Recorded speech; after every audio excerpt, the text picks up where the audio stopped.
Well, Bruce, you say I am always late. Well, we will have to see. Now, please do tell me if we're up and running. I've done things a little bit different tonight. I'm going to swing around just to check on the screen of OBS.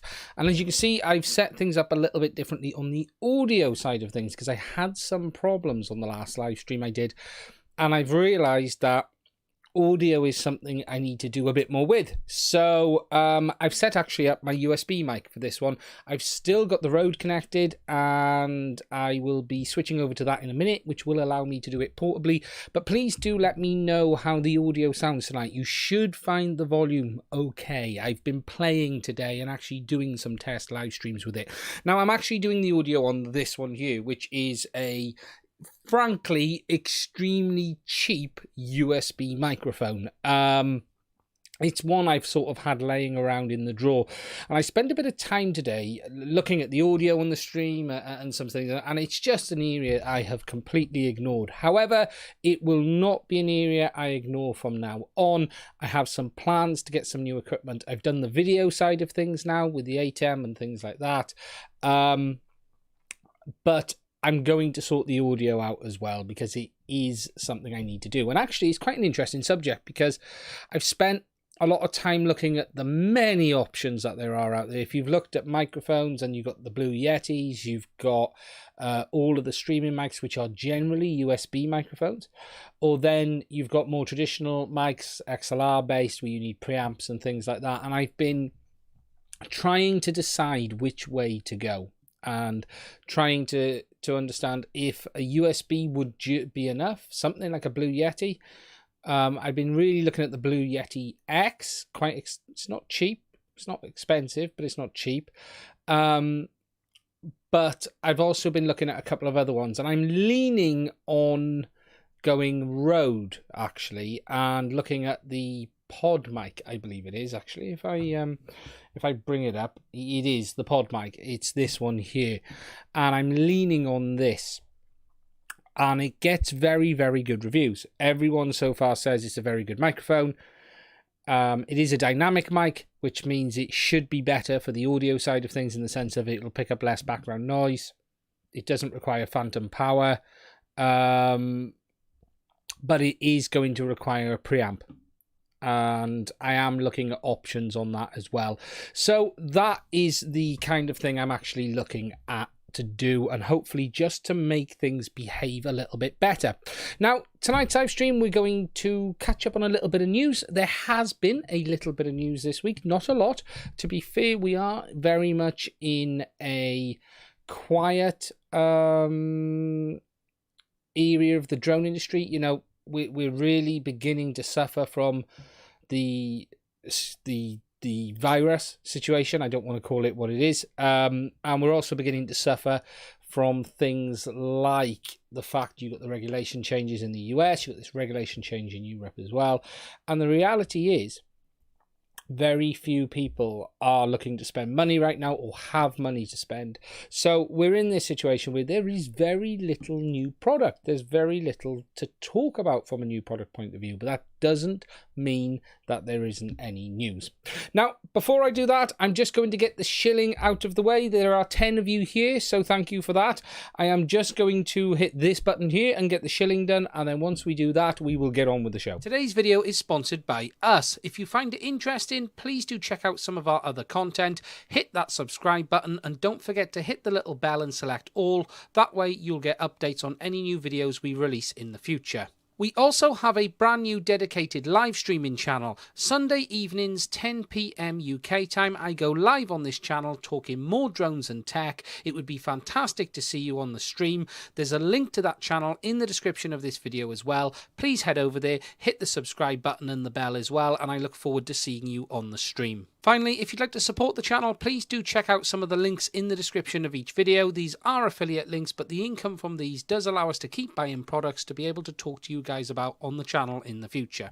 And that's enough of the links. Yeah, we don't need to see any more of that, do we? Let's make sure that that has actually gone off. Yes, that's enough of that. But yeah, if you're not subscribing, please do hit that button. And that is, as Bruce says, another 12 pennies. Now, as I go through this tonight, if there are any questions, please do put them in the comments. I've got them up here, so as you can see, we've got them up and running. I'm on the laptop. I can see it. This is my new setup. You can see now this is my plan moving forward. I have a sort of semi-permanent setup here now with the live streaming. And this is hopefully the way we're going to be doing it. And the irony of this setup is I've actually ended up moving over to the Sony as the main camera for doing this, because it's tend to have been a little bit better. So do tell me what you think of it compared to the GH5. Now the GH5 is still here. Don't worry, it's here, looking above us. It's looking at some stuff we'll take a look at in a minute. But this is going to be the way it's set up from now on. So we just need to get the audio improved a little bit. And while actually I was quite impressed with this today, this microphone, it's not a nice setup. How it's all done below here is not ideal. And if I do things like that, it's going to be a bit noisy. So please do bear with me. But I do still have the Rode setup. So for instance, if I switch over to that, you can hear the Rode. I'm on the wireless go. I think it's working. It should be working. Hopefully the audio levels are about the same as well, because I balanced them earlier. So I've still got the ability to move around and talk over here, but you can hear the difference. And for myself, I did much prefer the audio off the desk mic. So I'm going to get a proper one. We're going to do it.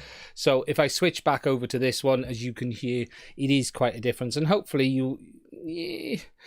for that mic stands are too prone to noise. Yeah, that's the problem, Bruce. Agreed. I'm looking at, I'm going to have to go for a full setup. That's the reality of it. And that is, the Rode has more testosterone. The Blue, you know, and with regards to microphones, I've spent today, I've done a lot of work on my home today. As you guys know, I'm building a loft conversion.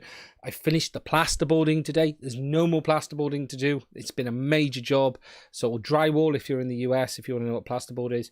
And in between all of that, I've been listening to reviews on microphones, and there are so many, so many, but there is nothing that goes between what you might want now and what you might want in the future.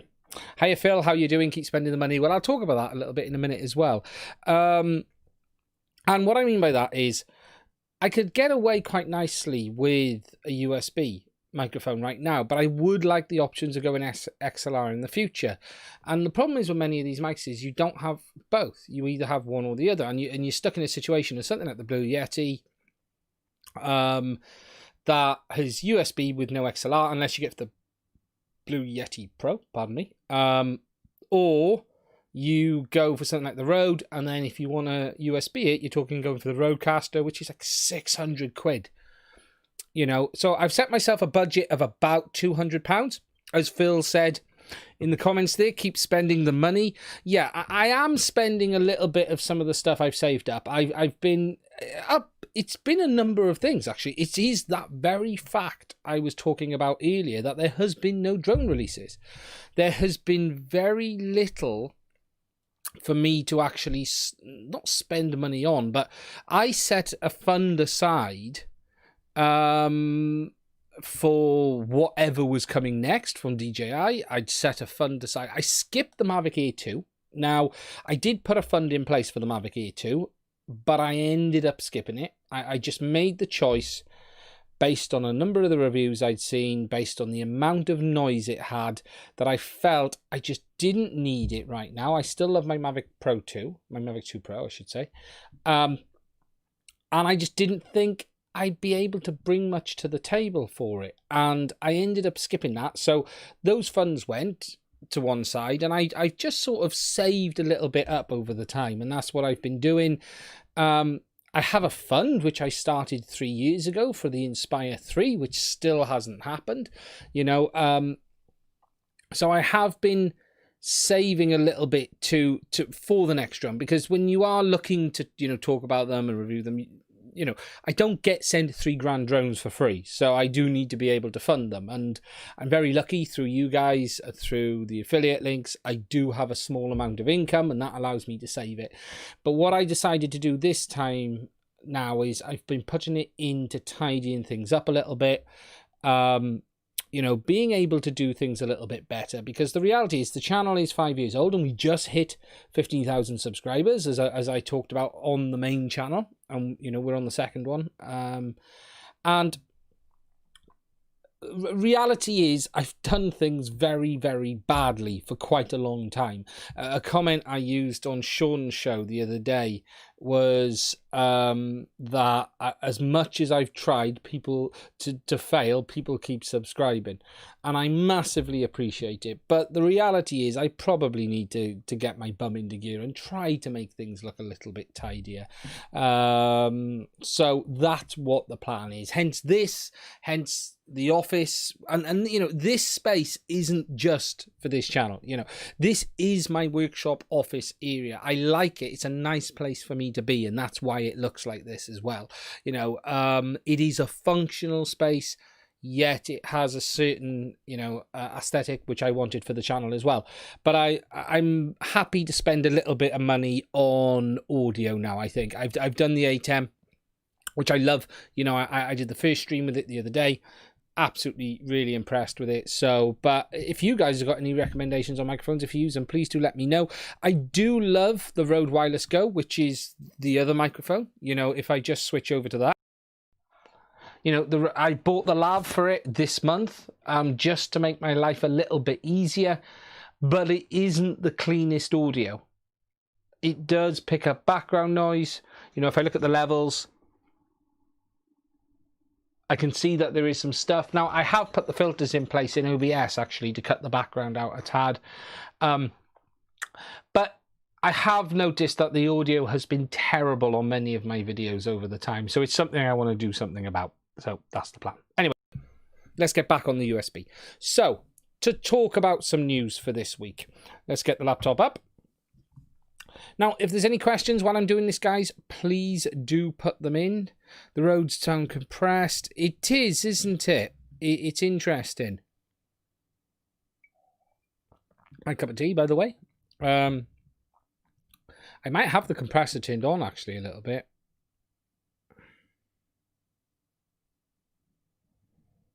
Yeah, the problem with the Rode as well, I found, just to jump back, I can't, it's either too quiet or too loud. Like, for instance, when I've got the Rode directly into the cameras, I've had to put the Rode on the minimum setting and camera on like -6, -7.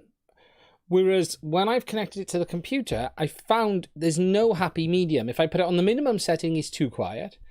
If I put it on the next setting up, it starts clipping and it's too loud, and that's the problem with it. There's just no midpoint for me on it that it sounds right. And as Bruce has said here, you know, if we look at Bruce's comment, let's put that up. From the Rode too high, same problem here. Yeah, it's not ideal. And I have got the Rode actually on setting 2. Now, I can actually drop the Rode down a little bit. 1 second. Let me just do that.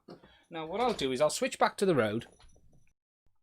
Now, I've switched back to the Rode, but I've turned the gain on the Rode back down to the minimum option. Let me know if you think that's better. Let me know what you think. In my tests earlier, I could hear the Rode clipping, but I found it wasn't the right level when I did do it this way. Just gonna have a cup of tea because my throat.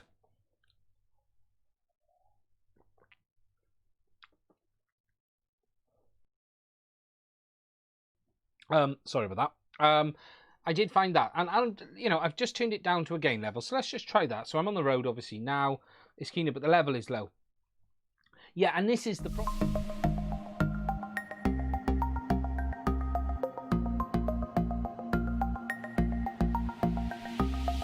Sorry, that was the wrong button. It's virtually a max in OBS. I can knock it up a tad. There you go. I've knocked the Rode up to maximum now in OBS, so you can tell me if that's better. But there's no midpoint with this thing. It's either too much or too little. Yeah, I know, I pressed the wrong button. It should be back now. I'm seeing the comments. Obviously, we got the delay before it kicks in. Hi, Sash, how you doing? Welcome to the channel. I can see the comments there. Sorry, I did press the wrong button then. Absolutely did press the wrong button. But yeah, so that's the Rode now on maximum in OBS. but on the minimum setting on the road. Is that any louder than it was before there? Now, I did have compressor. I have put the compressor on in OBS for the road and the other one, but we're just, as you said, there's no midpoint with it. There's just no midpoint where you're able to get it right. And you know, if I jump over to the USB, you know, the USB is just a better audio overall. And actually, whilst I sung the Rode's praises, I think in some ways I've missed the fact of how bad it can be at times as well. It's good, don't get me wrong. I think it's very good directly to camera. It tends to behave much better directly to camera. But for setups like this, sorry, I tapped the microphone. It just is not the same. And as you say, the USB is just much better. Just much better. Now this is a Fini. I've had this in a drawer forever. I really have. Let's go full screen. I've literally, and I used to pull it out every now and again, but I haven't got a proper stand for it, and it's been a total pain in the bum. It really has. But overall, it's actually very good. So the plan is to sort it out properly and try and do it in such a way. You know, I do like having that portability on the audio. I like to be able to get up and move around, you know, and that's why I like the Rode. It is handy for that. Yeah, exactly, Bruce. That's correct. Yeah, you know, 100% on that. Absolutely 100%, you know, but it is nice to be able to switch between them, you know, and you know, swap over and then be able to do this stuff as well. So I'm not sure overall what the plan is to do in here. Yes, funny enough, Phil, latency has been a problem, and I actually had to add latency to the Rode to get everything to line up today. To when I have both of them on, they are actually in alignment now. But I did have to add some latency to it. So it's a funny situation, isn't it? You know, I can't hear it now because I'm not monitoring. I was monitoring earlier. How is the Rode level still quite low compared to what I had it at when I had it on number 2? But then it starts clipping, doesn't it? Bruce's comment. I'll put that up. I do like it to see Bruce's comment. It is, you know, the rows. Now, one thing I will do, because I have got compressor on this input, I will just, advanced properties, I will just do something on the Rode. Rode sounds much better than before. I tell you what I will do, though, Bruce. I'll take the compressor off, just in case that's doing anything. Yeah, I can imagine. Oh, I've had it, Phil. Absolutely, absolutely. Right, I've just taken the compressor off the Rode. And you just can't win with it. You know, as I said, the audio level is still there. Oh, advanced audio properties. I can actually boost the Rode a little bit more, I think. That's interesting. I don't know. It's again, this is something I need to play with more, not on a live stream. Let's put it that way. So let's go back to this one and actually get on with this properly. So that's the plan, guys. I'm going to improve the audio and get this a bit better. For now, I'm up and running with this, which is pretty good, and hopefully we'll be okay. So let's get on with this week's news. And I've got to stop. Look, I've put a monitor here just so I can see the output from the ATEM, and it's handy, but I keep looking at it, and I've got to stop doing it. I need to put it there so I can see behind the camera is what I need to do. So let's get on with the news a little bit. Now, the first bit of news this week, and whilst this isn't strictly drone related, it is the GoPro, and it is the GoPro Hero 9 Black. Now, I'll be honest, this one very much slipped under my radar. We all knew it was coming, you know, it's been leaked left, right and centre. I've really not had any interest in this myself. I don't know how everyone else feels on this, but, you know, right now, for me, for this money, and before I get into the spec, I'll just say, for this money, you can get so much more of a better camera. You know, £429 in the UK. for an action camera. And, you know, if you've seen my channel, I did a review on, you know, I got action camera there. I've got, where is my actual GoPro gone? I have an actual GoPro. Hero 2018, which has been modified to a Hero 5 Black. There it is, sorry. I've got my actual GoPro, I got that one. And I've also got the Brave 7 Elite LE, which is this one here, hiding over here.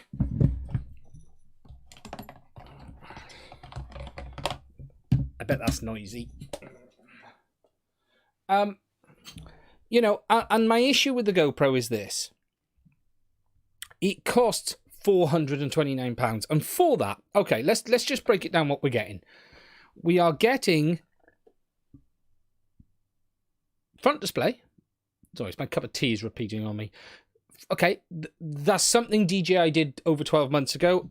We've got a front display on the Brave 7 LE, just like this one here. Let me just take it out. I'm trying to remember how to get it out. The housing is very... I'm just going to cough again a second, guys. I've got a bit of a cold, so you don't need to hear that. You know, we've got the front screen. Brave 7 LE has a front screen. They've said it's got improved battery life, detachable lens. I tried to get the lens off this. This is a 2018 Hero. And I thought this come off, and it clearly doesn't. But I did try to get it off. And it's waterproof to 33 meters. Now, if we look at the tech spec, you know, yes, it's got 5K. Okay, so it's got a nice front preview LED screen. A year too late. It's got 20 megapixels, 4K 60, 5K 30. That's very nice. I'm not going to pretend it isn't very nice. But I don't want that in an action camera. I want that in this. I want it in that. I don't want 5K 30 in an action camera. It's just not needed. As Bruce has said, it's too heavy for most standard FPV use. It's too expensive. £429. 429 quid. What camera can you get for 429? And I know it's not the same. I'm not going to pretend it's the same use case. I understand that. But I just think they've built a camera, and Bruce's words were the right ones. Where are they? If we look in here. In my case, GoPro that nobody wants. Exactly. And that's the reality here. It's the GoPro that nobody asked for. And they're selling it at a premium product price, when the reality is this market just doesn't want it. We're in a global pandemic, for starters. Yeah, as Bruce says, that's a very valid point. The 5K is to allow for better image stabilization, but the problem is the sensor size. Okay, they've increased the sensor size, but it's, you know, it's, we know the GoPro has outstanding image stabilization. You know, the GoPro is very, very good at that.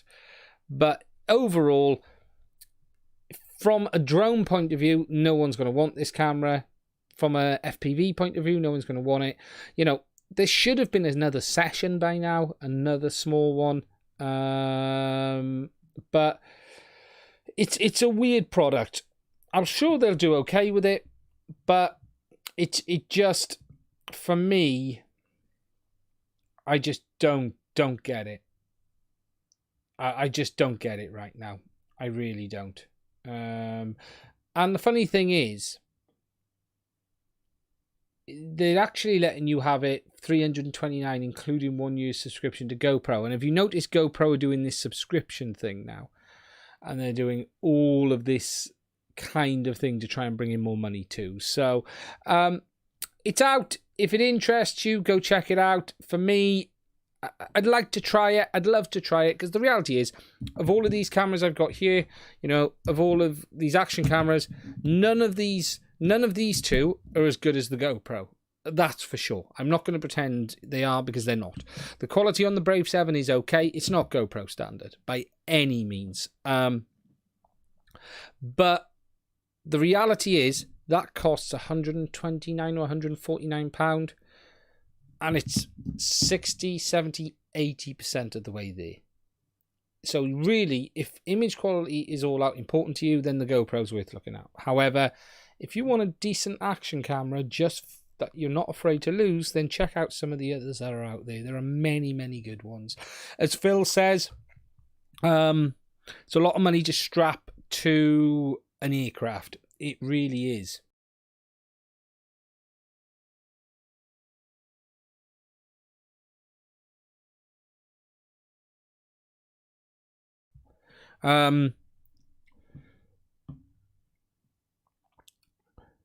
No questions asked. Yeah, 1 cam 4K is my limit. Yeah, you know, it's a weird one. It really is a weird one. But we're gonna have to see where it ends up. Okay, moving over to the next bit of news. Now, this is quite an interesting one, and it's Bruce commented on this in the week, actually, on Brendan's post about it, and it was Australian government is comfortable with DJI data security on their drones. And it goes directly against many agreements that we've seen, because there's always been this traditional US says something, UK, Australia, a few other territories tend to follow. And what's interesting about this is that Australia have come out and said, actually, they're happy with what's being shown by DJI with regards to their drones and regards to data security. And it's quite an interesting situation, because you're beginning to see the US get isolated on this stuff. Now, there is more to this than meets the eye, I suspect. Hello, Gary. How are you? You know, and does not compromise security the purposes of which they are used. You know, and you've got to take that into account, is how is the aircraft used. But it is very interesting to see something completely different to what the US has been putting out on this stuff. So, I'm good. Australia knows things. It's very interesting. And, you know, I made a comment on all of this stuff the other day with regards to the data privacy, and there is a very blinkered view, specifically against DJI and a few others. And look, this isn't about because I think DJI is perfect or they do everything right or wrong. You know, they're far from it.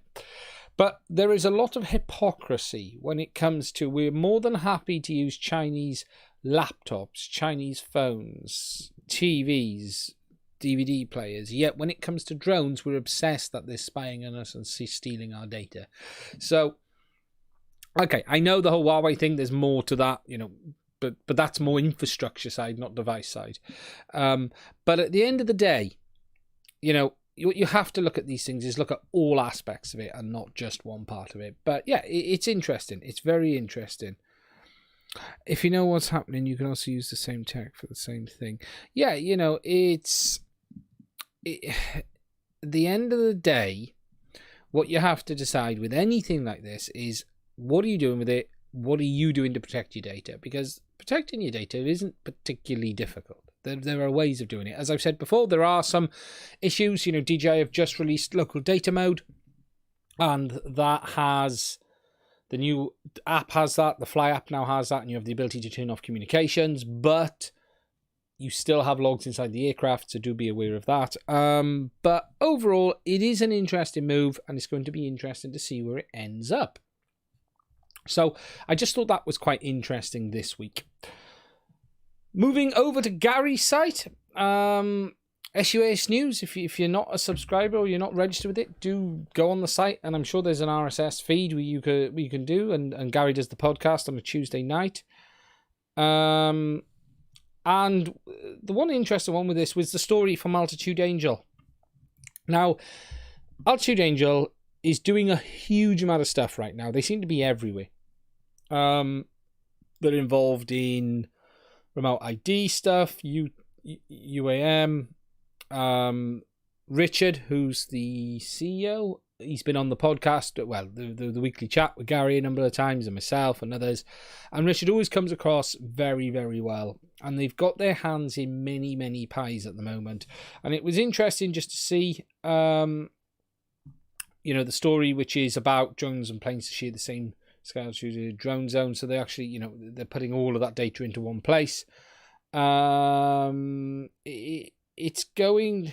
We'll get the lad on Tuesday. Yeah, you know, the good thing with Richard, he's very good value, you know, and he takes a lot of crap off us as well, because we don't give him an easy time.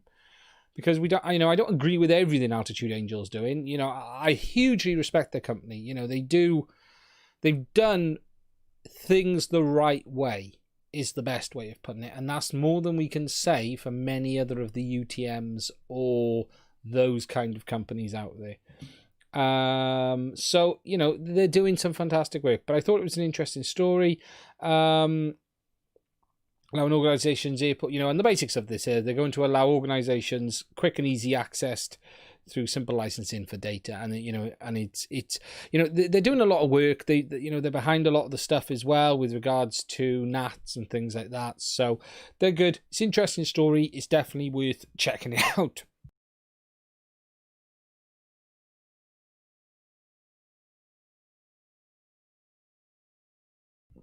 Sorry about that. My throat is terrible tonight.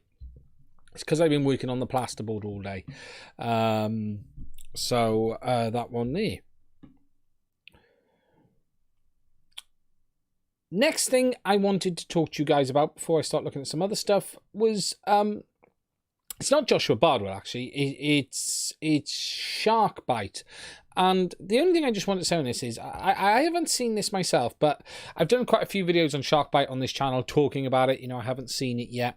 But I do believe JB's been sent one or has one in hand. But he said on a live stream he didn't want to say too much about it, which I found was interesting. And I don't know if that's a good thing or a bad thing, because... You know, if he's got one in hand and he doesn't want to say it, it's one of two things in my head. He either doesn't want to add to some of the criticism of the product that is out there today by many people, or doesn't want to show something that isn't finished or something like that. But, you know, we've already had that video review on Sharkbite, so I'm not sure what he can show that could show it in any better or worse light, if I'm honest. You know, that video did cover it, warts and all. You know, to be fair to them. So we're going to have to see. But I do believe he's got one. I do believe he's got one in hand. He's got 181,000 subs now as well. Fair play.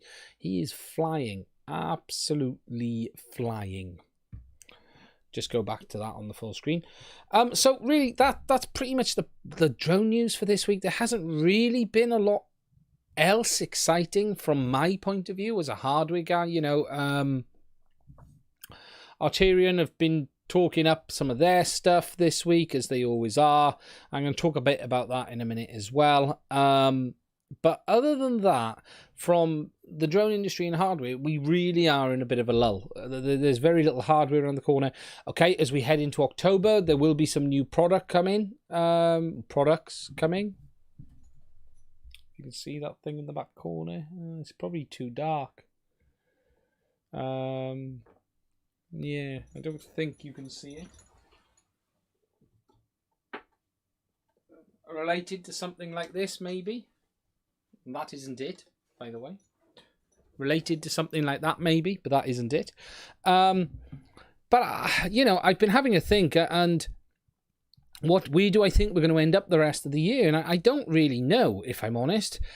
Do I think there will be any more aircraft this year? I'm beginning to really lean on no right now. You know, everyone keeps talking about the Mavic 3. I just don't see DJI doing it. And it's not because they can't.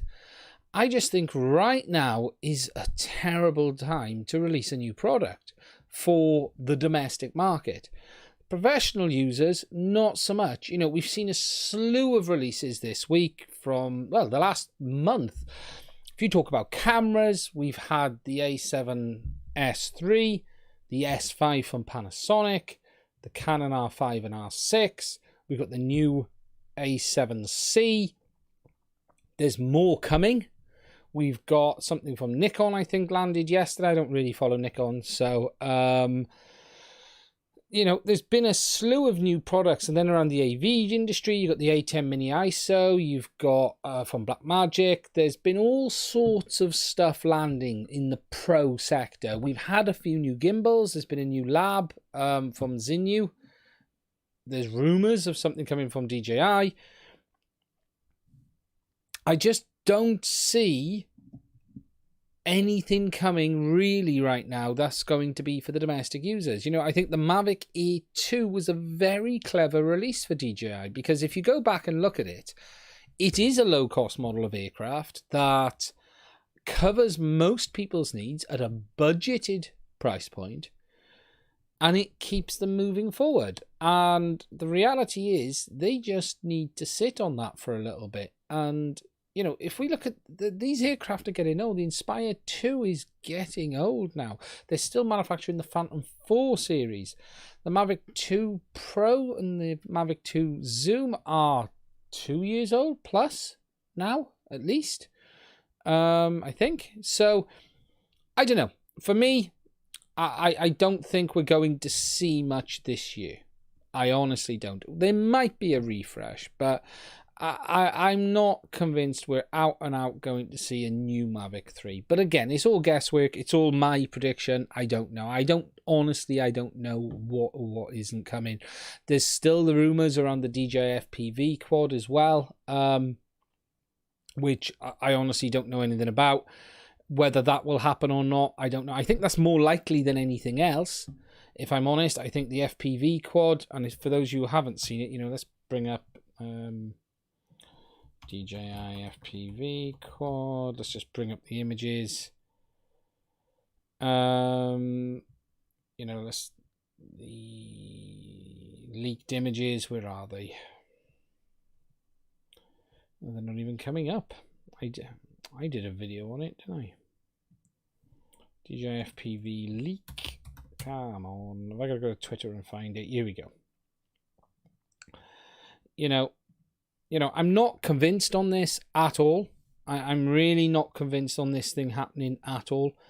I think they might have built one. 100% they might have put one together, but I'm just not convinced this is going to happen in any shape or form. I'm really not. But we're going to have to see. DJI is an unpredictable animal at times, you know. And as I said before, you know, I was talking about this on the live stream the other day. Funny enough with that, actually, that's my video. That's come up on YouTube, on Google, you know,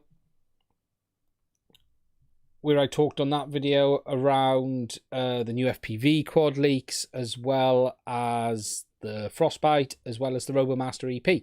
And you still cannot get the RoboMaster EP. I just cannot buy it. So it is a crazy situation. It really is. And I just think it makes no sense for them to put another aircraft into production right now. I think Skydio launched at a good time, considering what was going on in the world. But they've got a product they can't deliver. You know, they can't make enough of them. So we're just going to have to see. In the comments, do cameras have a shorter shelf life? Yeah, these days, Gary, very much yes. You know, the camera industry is very much in a 12-month cycle at the moment, for the most part. Depends what cameras. So if you take the GH5 is now 3 years old. But if you take Sony are 1 to 2.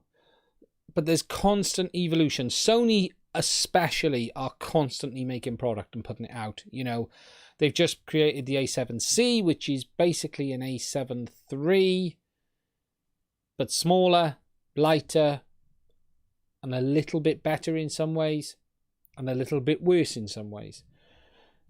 You know, the camera industry is very much buzzing off the YouTuber industry at the moment as well. So you've got a slew of manufacturers flying out cameras just to cover blogging and vlogging. And, you know, they're trying to say every camera is designed for vlogging. There's been so many camera releases, and all those channels are booming. They're flying right now. You know, they're Gerald and Dunn, Camera Conspiracies, Tony and Chelsea and all of them. You know, these channels are just booming at the moment. So, you know, camera and that kind of tech is flying, whereas drones have really taken a step back. If we look, this is actually an observation of mine, because I watch a lot of YouTube as well, and I talked about this on the live stream actually on Sunday.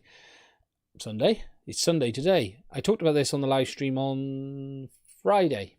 And the interesting thing is, if I watch a huge amount of YouTube, I don't really watch much telly now.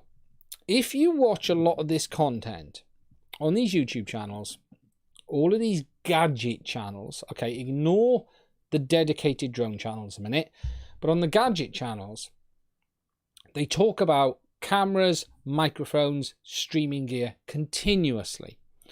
Drones get mentioned when there's a release, and they're basically not talked about again. So that just shows you where their market is. The drones get fantastic views when the product launches, but there isn't a continuation of hunger for content from them. You got the odd channel that will use a drone for one, or you know, they'll show a 10-second clip of flying just to get some footage as part of their B-roll or things like that. But there isn't constant content. So when iPhondo, for instance, does a review on the new Mavic, he just does that review and you won't see much about it again. When iJustine, Nasat, and all of these gadget channels, they talk about it and that's it.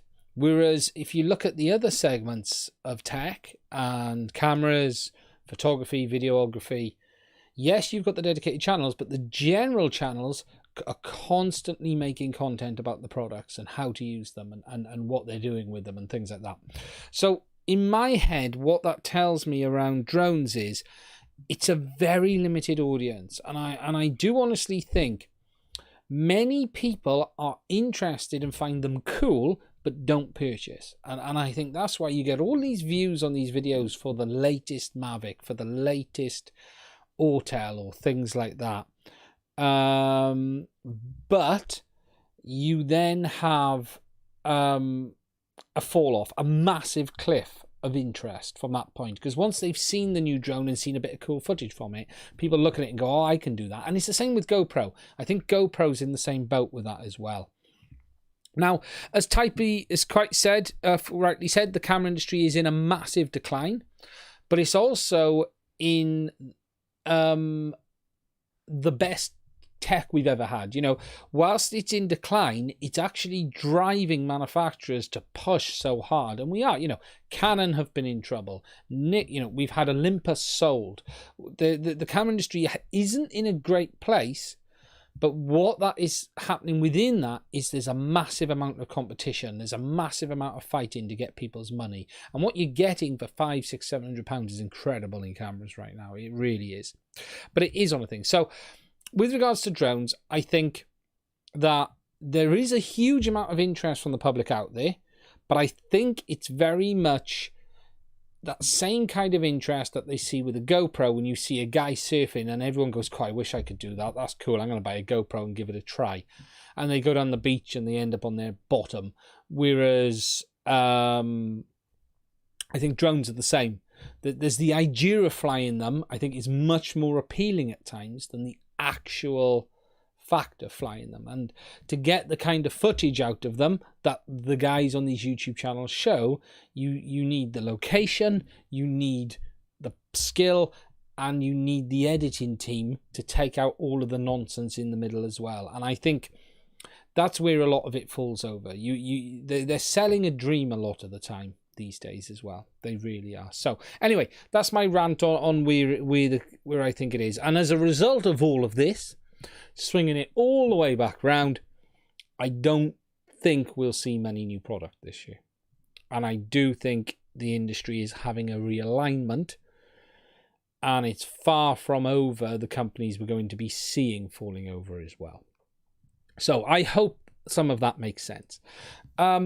If you've got any comments, guys, please do put them in the chat. I do have them up. We've got it up here. I'm going to have a sip of my tea a moment before we move on. I might be having a sip of that can of Guinness that's in front of me, actually, I think.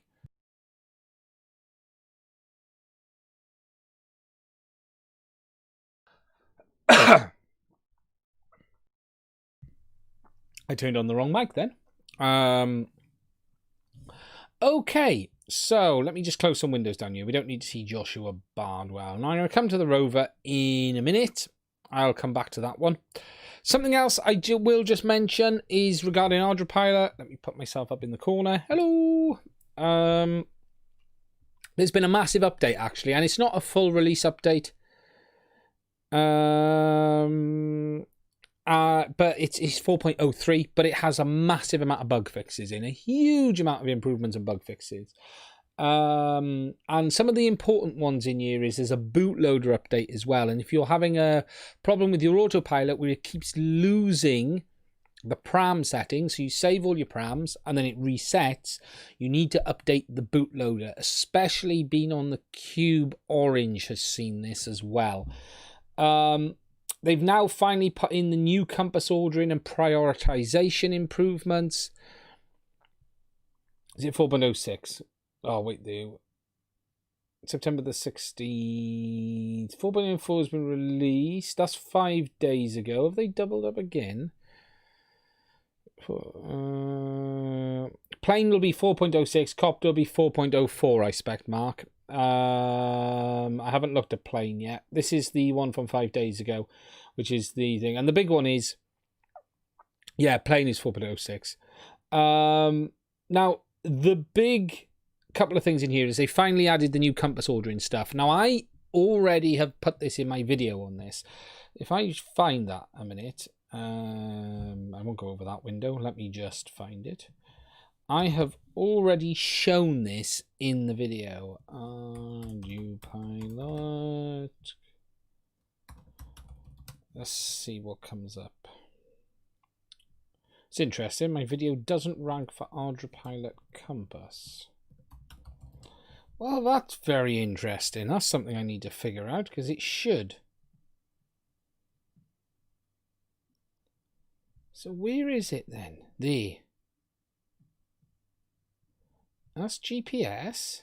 So where's the compass one then? That's interesting, isn't it? When you do a search on one of your own videos and it doesn't actually come up. Okay, so let's go find it, shall we?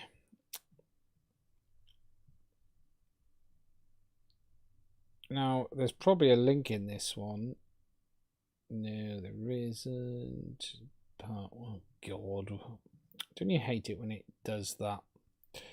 Playlists. There's a playlist for this. So, Ardupiloit Drone Build Series. I hate it when you do that. View the full playlist. Get off.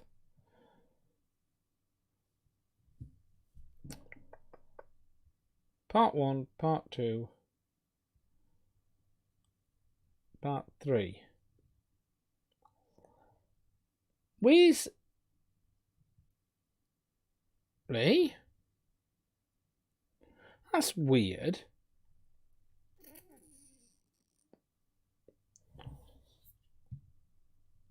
Isn't it? Where's that one hiding then? As things search. Video search.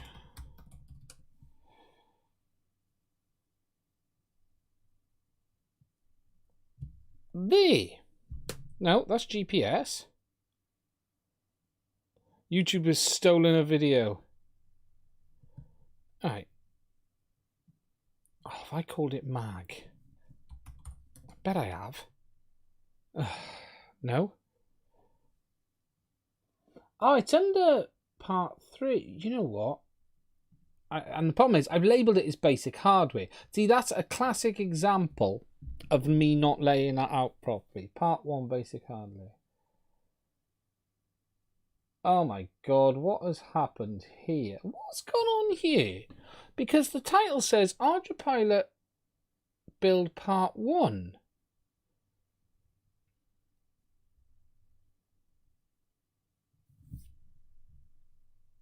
No wonder this video hasn't done particularly well.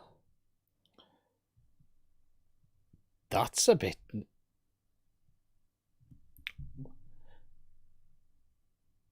You named it. Yeah, I did, but why is it not done that? Okay. Well, that's something I need to resolve, isn't it? Okay, so if we go back into the full playlist. Sorry about this, guys. I'm just looking at... Okay, so part 1, basic hardware.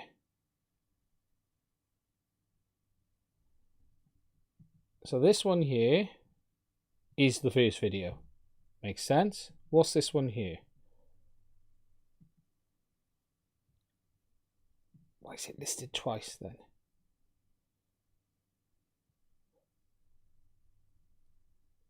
GPS? GPS? Part 2, GPS. Need a video on how to fix your YouTube channel. Yeah. Clearly I do. Now, I can't do this on this computer because that video needs fixing, and I'm going to be doing that in a minute. But anyway, I've done in part 3, I actually went over the new compass ordering. I reckon I'm going to republish that. That's probably the only way to fix that. And it's this here, which is the new compass ordering system, and that's the original one. And then if we go through, cool, that's in low quality. What's going on here? Come on, that's better. 1080p. So that's the original one. And then here we have the new compass ordering setup up here. And this is how you now set the compasses up with the ordering on the top of the system. You now have the ability to actually select where you put the compasses on the screen, so you can put them up and down in the sense of the order. And the thing around this is to slightly just understand how and why all of this had to be done. The reason for this was as follows. Ardupiloit orders hardware in this setup: internal, which is generally SPI or one of the internal communication buses, then external, which is UART, then anything after that. So CAN, basically. So for when people were having their CAN-based mag sensors and GPSs, the problem was this: many of these autopilots, including that cube there, the black, has a built-in compass. Or two. Some of them actually have 2 built-in compasses. You then were attaching your GPS, standard GPS, to GPS 1, and for your dual, you wanted dual GPS and put your CAN on number 3. That would actually get relegated to position 4. And the problem then, there was no way to adjust that before, but this new system does. And what it does is it will prioritize the compasses better. If there is internals, it will actually put them after external compasses, regardless of if they're CAN or UART. But further to this, it actually now allows you to move them around and set the compass order for all devices and not just serial or I2C, for instance. Now, or SPI. Now, before, you couldn't move the CAN compass. What you had to do was use the compass bitmap mask to disable the internal compass sensors in the autopilot, and then that would, as a result, allow the CAN compasses to come up the list and be active. Whereas now you can simply select the compass, hit it, move on. So that is the big change, and that is in the latest version of Ardupiloit. That's been added now. It's much better, and that video does show it already because that was in the pre-release, and there's no wonder that video is not done very well. I'm gonna republish that one completely. I'll take it offline and republish. But that's the big change that is in that new version of Ardupiloit. There's lots of other stuff in here as well. Tons and tons and tons. It officially now has support for the CUAV NORA and the CUAV X7. Now I have a NORA here. It is in, let me just get this. It is in the Bixler as we speak. You can see it. It's down buried in there. I'm doing a build on this as we speak at the moment. It's a bit big for something like this. I had to cut a hole in the side of it to get to the USB port, as you can see. But it is in the Bixler. The build's coming along. I've got 1 or 2 little issues I'm just trying to diagnose. But the build is happening. So, you know, we've got the NORA. We're going ahead with that one. And I will be putting a video. Let me come. stop that falling off. I will be doing a video on that in the next week or so. And then you've got, you know, the support for all of the other stuff as well. That's interesting. CUAV NORA 1.2. What's that?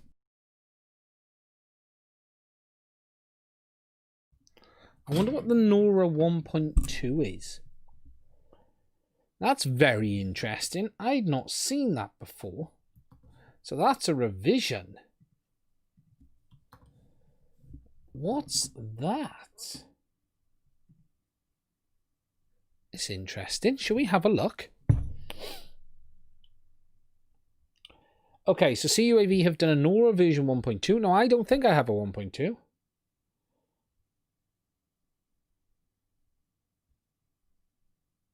So they've changed the RGB LED modified to ordinary I/O.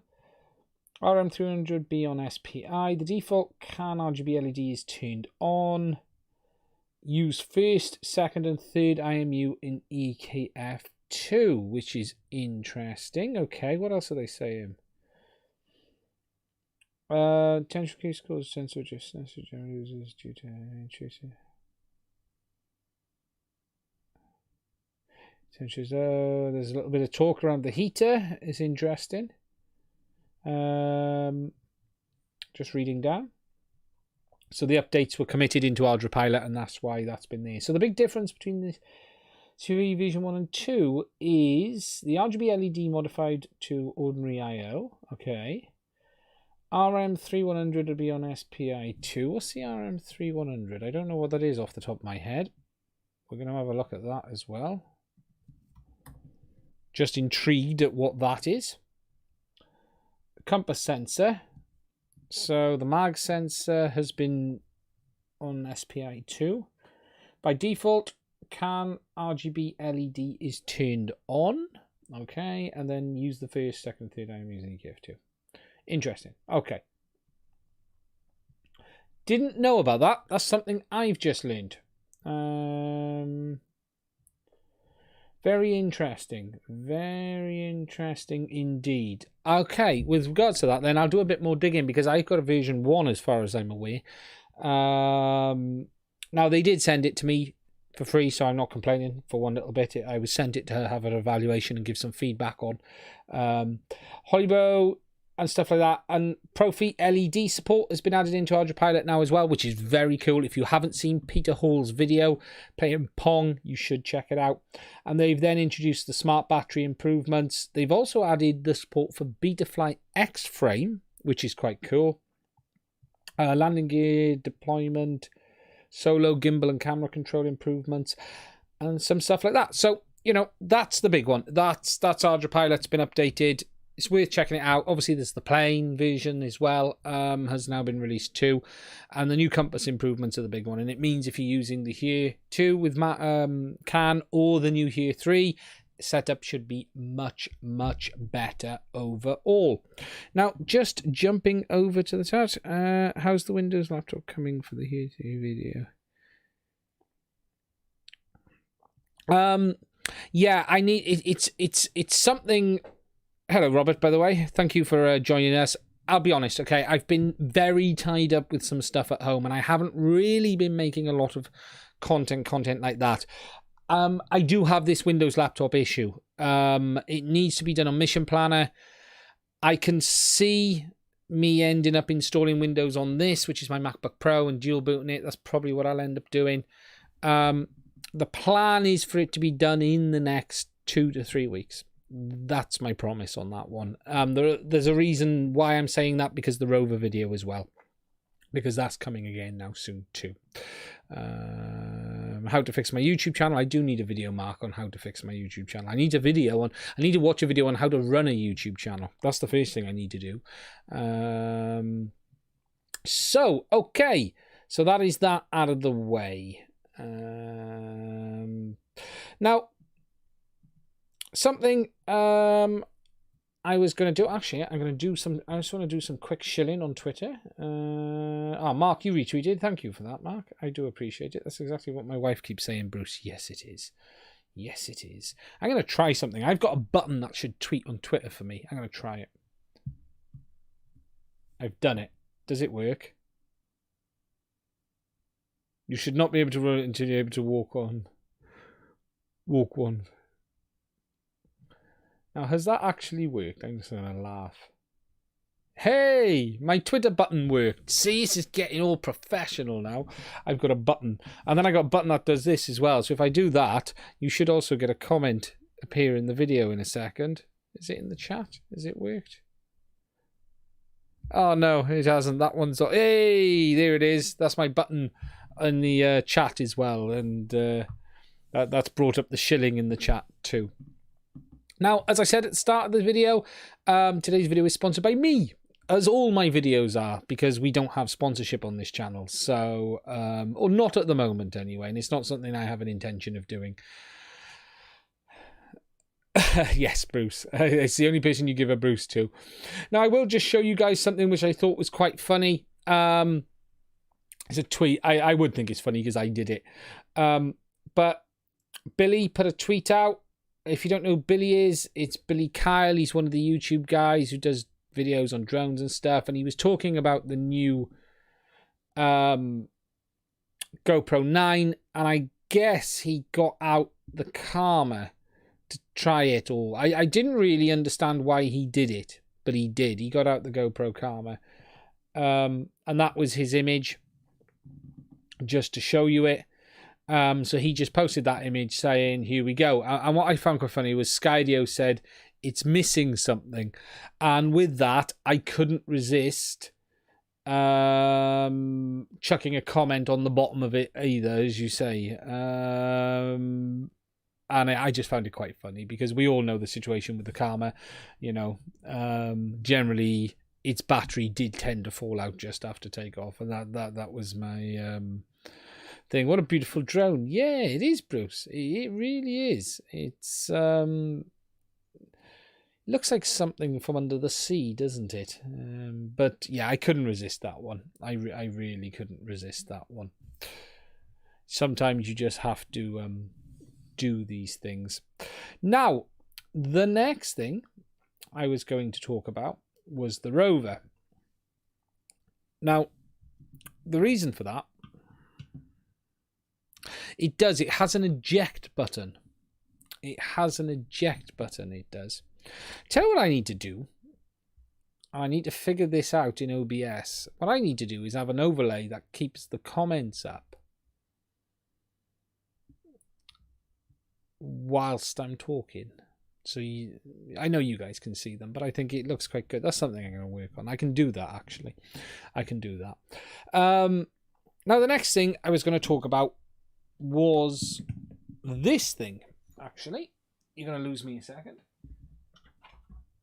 Oh, it isn't that heavy. Now, I know Gary keeps giving me harassment about this. So let me just put that there a minute and let me go to overhead. And this is the rover. Put it up so you can see me. Now, the reason it looks like this is because these are all the parts that I've been 3D printing bits, and what I've been doing is just tossing them into the top of the unit itself. Now, this week, I'm going to be back on this fully alongside the Nora build. And I just wanted to talk a little bit. Hello, Jake. How are you doing? Lovely to see you in the comments chat, my friend, on the channel. Hope you are well. Jake, if you don't know, he's one of the guys I follow on Twitter. We have a bit of banter back and forth sometimes. He's got a great channel as well. He does some fantastic photography. Some of Jake's stuff, especially, I think, are you in Canada, Jake? Wherever you are, some of it is beautiful. It really is. He does some great drone videos, actually. Some really funny enough, where I was talking earlier, let me just jump to full screen for this, where I was talking earlier about people not continuing to make content about drones Jake is one that does. He makes some fantastic stuff. He really does. Yeah, I thought you were Alaska. It was that. It looks very cold wherever you are, my friend. But you make some of the stuff you guys post. You know, Dobo's posts some of his real estate shots are fantastic as well, and Jake's stuff is always very, very good too. So the Rover, I thought I'd give an update on the Rover. And I don't know if this is the first time you've joined us, Jake. If it is, don't expect anything professional. Don't expect anything good. You know, this is me doing this. This isn't anything professional now, right? Okay, so let's get that clear out of the window. And just because I've got a new piece of equipment doesn't mean I really know what I'm doing, as we've already found out as we've led up to this. At least the audio should sound a little bit better tonight, and I'm aiming by next week to have a big improvement on that. So I thought I'd give an update on the Rover, because it's been abandoned a little bit, and it's just been time. As I've said, I've been doing a lot of work on my home. I've been building a room in the loft. You know, I've done virtually all of it myself, from putting in the flooring, and I don't mean just laying some wood. It's full joists. We've had to put new timbers in, new joists, flooring on that, new structural walls. This last 2 weeks I've been dry lining, drywall, I think it is, mostly in the US. Today I literally done all day dry lining ceilings. The worst job in the world. Can tell you now, my arms are killing me. My wife's whining was killing me as well, because it was me and her, and she you know, we've been doing it as a family effort, and we're building a bedroom for my daughter. So it's been a mad couple of weeks, months, and I started at the start of lockdown, and a lot of my projects has been on hold because of that. But I thought I'd give you an update on the Rover, and this week it's going to take a few steps forward, because I need to get everything up and running. Now, I finally got myself a second Hearlink receiver. The ground station for Hearlink is over here. Ta-da! So we finally got ourselves a second Hearlink receiver. I did a video on this board. I changed out the mini carrier board, and that's been now replaced with the carrier board from Airbot Systems. And what I really like about this carrier board is the fact that it has all of the connections around the Autopilot. Now, I've obviously got a Cube Orange in this right now, and that's probably what's going to stay in this. There's no need for vibration isolated IMUs in this aircraft. In this, not aircraft. It's not an aircraft. In this vehicle. The purple will absolutely be fine. Now, it is mounted on some slightly absorbing pads as well, so it will get a little bit of isolation. Now, the issue really now is to finish building up and get the whole unit together. Obviously, my little mistake is that thing there. That's purple, not orange. No, that is purple, that one. Did I say orange? I don't remember. Did I say orange? Sorry, I meant purple. So the plan this week is to get this up and running. We're going to get the lightweight range finding. Sorry, I meant purple. On the front, and I'm going to get that set up. And then the next video on this will be actually setting up all of the configuration for the Rover, because I don't think I've done that yet. I don't think I have. Now, I've got all of the parts printed. The GPS mount. There's a second half of that somewhere missing. Oh, it's up here. Sorry, one moment. There it is. That's the battery box. Sorry, the audio would have disappeared.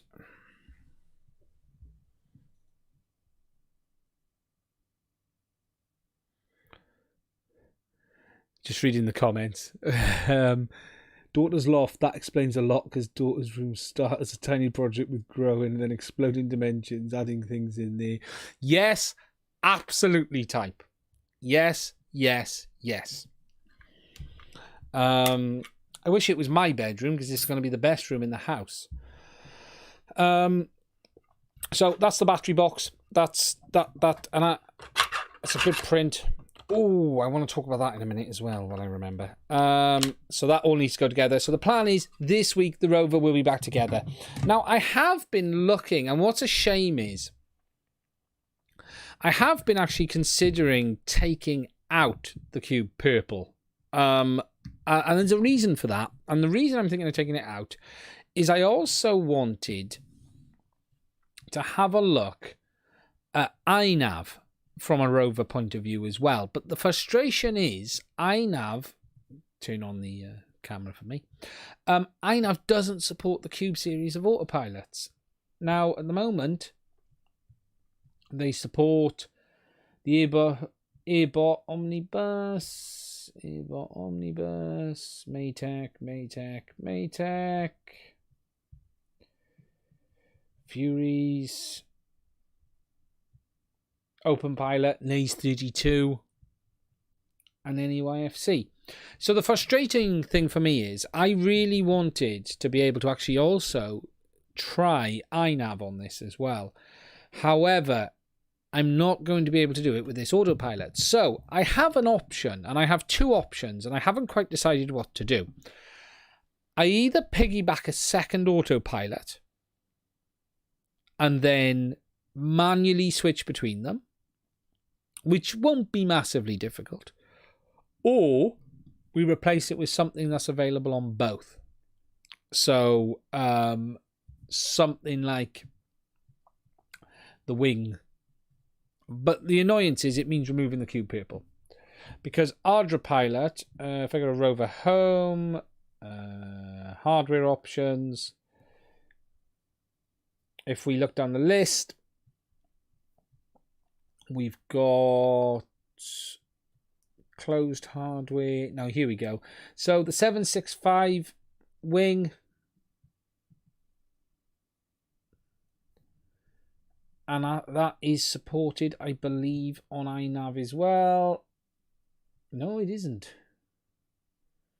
Okay, so 722 Wing and 405 Wing. Okay, wait there. Let's find out which one is. So the 405 is. Okay, so the 405 is available on both. Which then means I'd be able to run Rover, either iNav Rover or Ardupiloit. I could just flash it and load the params and off it goes. So there is a possibility I'm going to end up tearing the Cube Purple out of this for this reason only. Because it's just not going to allow me to get support. It'd be good if the iNav team could get us support for this. It would be really good if we could. Because I've got the 722 standard, 722 mini. What we got under these? Let's just go back. So there's no 722 in Ardupiloit.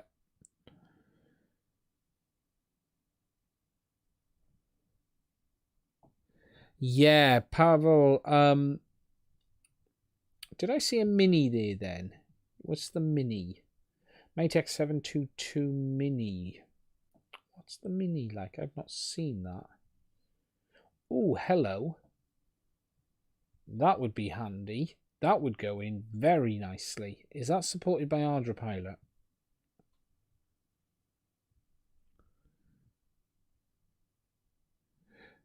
Stay safe, Bruce. Please stay safe. No, the mini. So look, we're looking at a 405 Wing or a 405 standard. How big's? Oh no, the 405 standard would be a better option for me.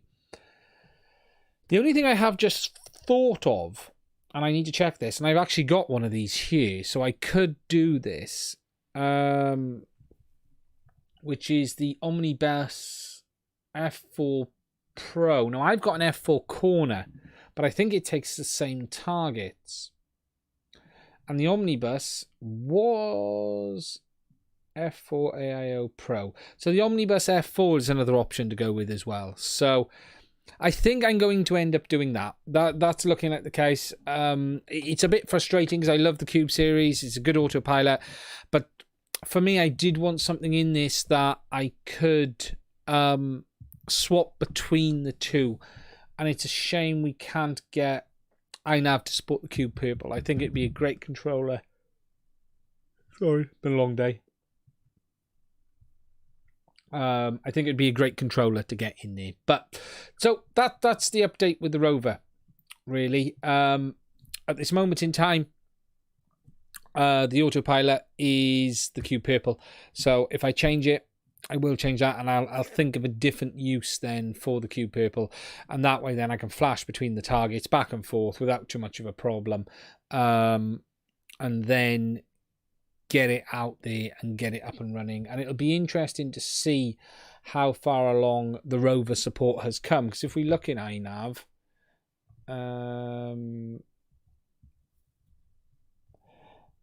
if we look for the release notes, iNav release notes.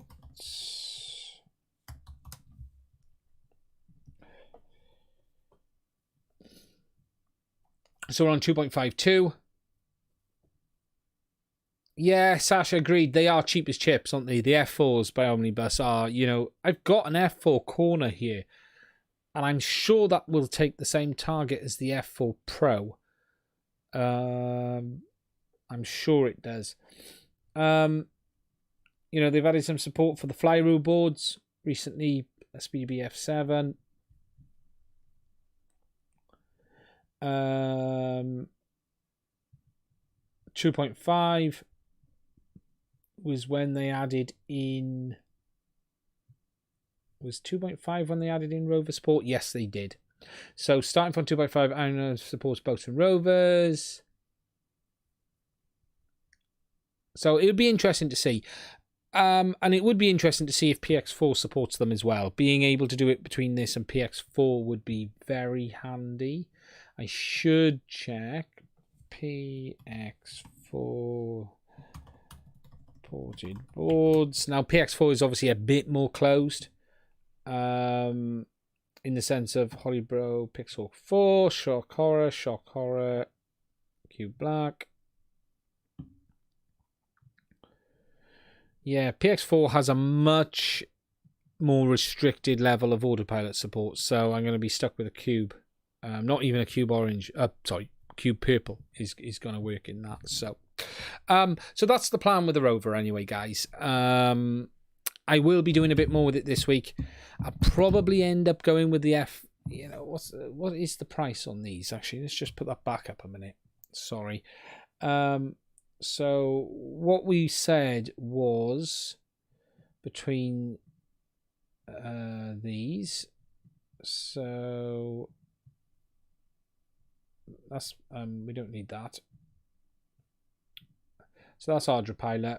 That's iNav. So if we just go back to released hardware.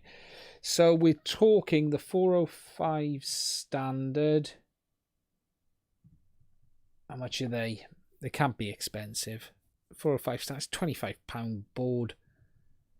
STM32F 405. No, go away, Banggood. Just have a look how much they are in the UK. I haven't ordered one of these for a very long time.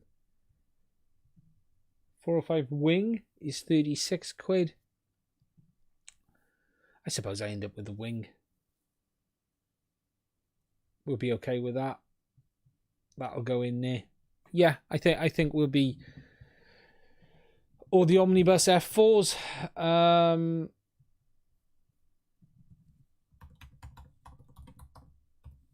F4 Pro. In the Kuka, yeah, they're cheapest chips, aren't they? Like Unmanned Aerial Tech, F4 Pro Version 3.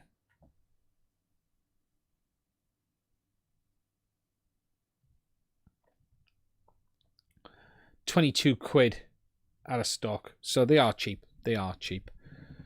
Robert, I have a spare Cube Black carrier board in here too. Any recommendations to get a beer Rover platform? Okay, my one came from Robot Shop. So Robot Shop have all sorts. Robot Shop. These are a company I get most of my stuff. Now this Rover chassis, just to show you on the overhead, this is by Servo City. It's called a Prowler. And it comes with the motors. And the basics of this chassis is it's an ABS chassis with 4 motors and a bunch of fixings. You know, it's nothing phenomenal. But if you go on Robot Shop, I found they're really good for this sort of robot construction kits. They also do UAV stuff, but you can go robots and kits. And you know, you can either search for rover, and it'll come up with all sorts, and they do some really cool stuff. You know, if you really want to spend some money, they do that as well. It's just if you're in the US, and they've got like some basic rover chassis. You know that there, I've got one here. I'll just show you this. Now this is something I've been building for my daughter. Okay, I'm building a 3D printed Wally robot for my son and daughter. I'm actually doing 2.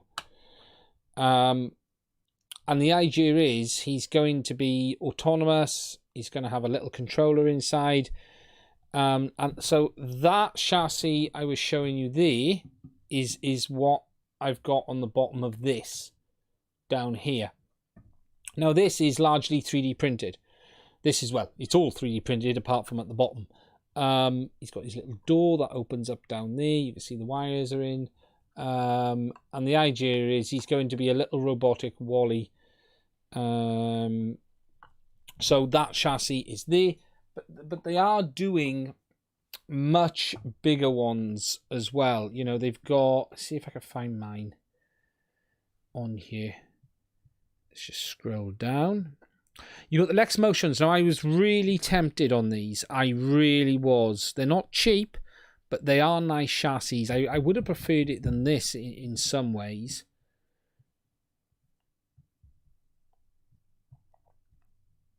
You've then got the tracked Lex Motion or Lynx Motion ones. They're really cool. Very, very cool indeed. Wouldn't mind one of them. I'm just trying to see if I can find mine, the Prowler. Let's search for it, shall we? See if it comes up.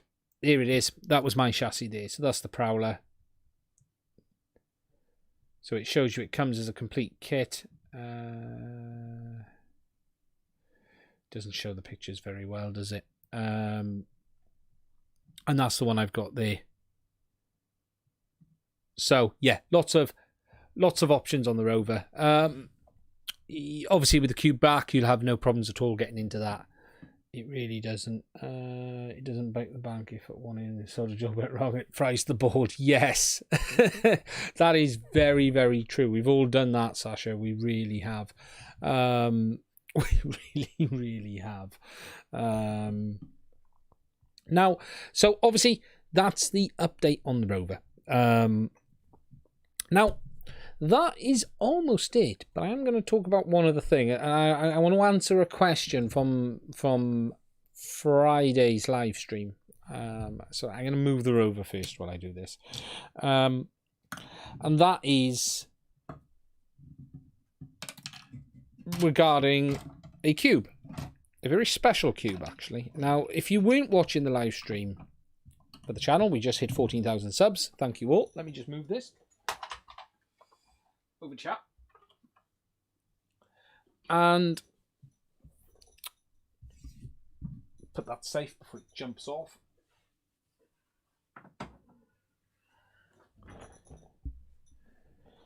And it was about this. It was about the Golden Cube. Now, if you saw the show, I spoke a little bit about this, which I am still classed extremely grateful for, but I don't know what it is. So what we're going to do before we end this live stream, I'm going to plug it in and we're going to put some firmware on it just to see what it actually is, because I'm intrigued. Now, just to confirm, oh God, I got a finger mark on it.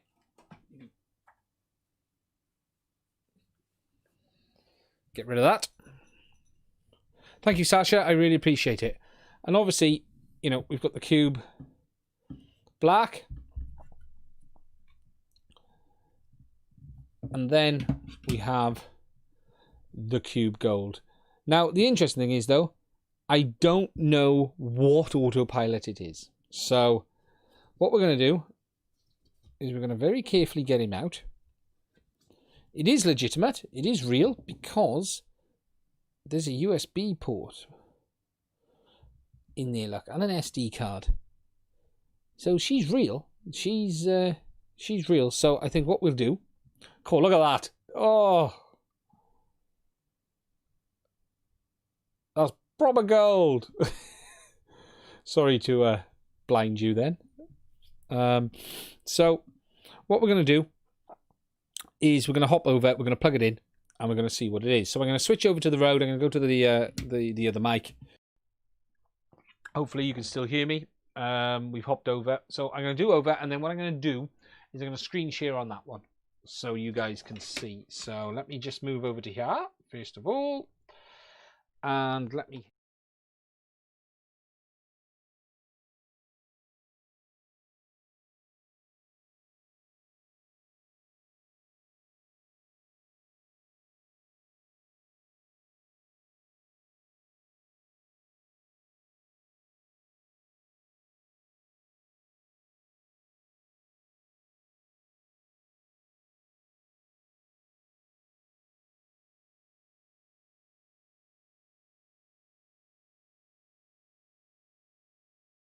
We lost audio then, didn't we? Did we lose? Yes, we lost audio. That's my fault. Let me make a slight change. That wasn't the ATEM. That was me at fault with OBS. That was. Okay, give me 10 seconds, guys. That was it. You're going to lose audio for 1 second, okay? Just while I make an adjustment. Because I have made a mistake and not copied over the new audio setup. I did the audio setup today on all of this. And I didn't copy it over to the desktop view.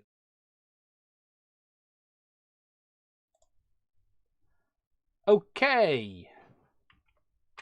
Do you have audio now with the desktop view? Hopefully you have audio now with the desktop view. This should be working. It is working on my side. So hopefully you can see Mission Planner and you should be all okay. Can you just let me know in the comments? Yeah, perfect. Thank you very much. Sorry about that, guys. That was a little mistake that I made earlier. Now, we've plugged the cube in. It's currently sitting on its boot lights. So what we're going to do is go into config. Should we try connecting? Should we actually see? Oh, there we go. Can you guys see that?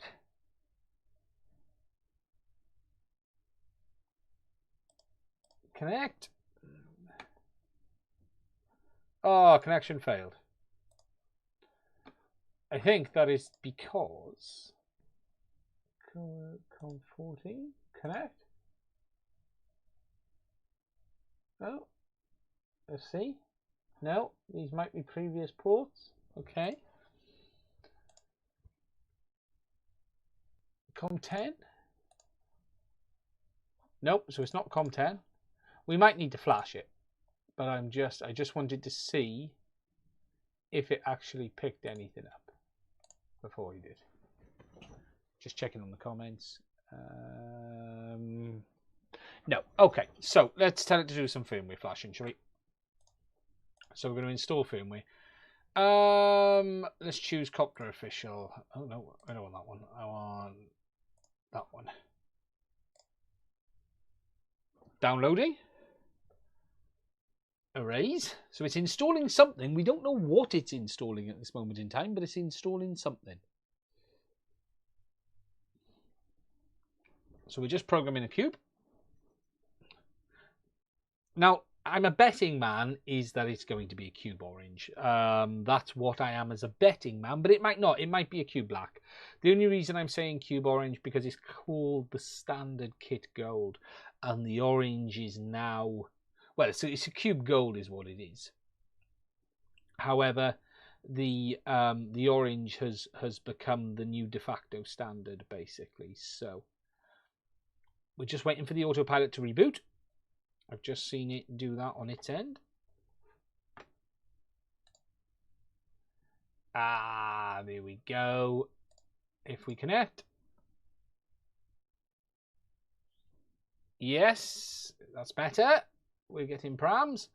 Oh, yes. And if we go down and we have a look under here, we can see that it is a cube orange, which was what I was expecting.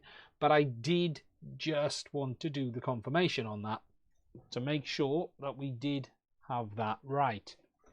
Now, that means because it is a cube orange, it's running the STM32H7. Obviously, it's going to whinge about pretty much everything right now because it's not got nothing connected.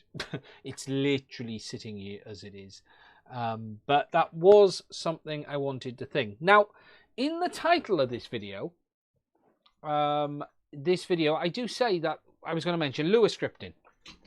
And I am, because that was the last thing I wanted to talk to you about. And that's why I wanted to move over to here, basically, to talk a little bit around Lua. Because I'm in the middle of working on a Lua script. I'm just trying to find where the software is gone that I've been using to make it. Oh, I've accidentally closed it, have I?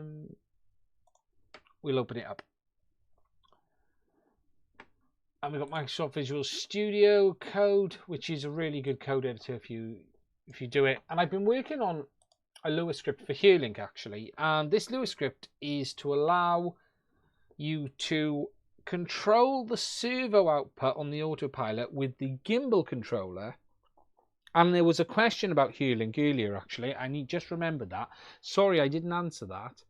I just remembered that. I'll find that in a second. At the end of the video, I'll jump back to that before we finish up. But the Hearlink, obviously, you've got the gimbal control wheel. So when you push the gimbal control wheel up, it goes up. When you push the gimbal control wheel down, it goes down.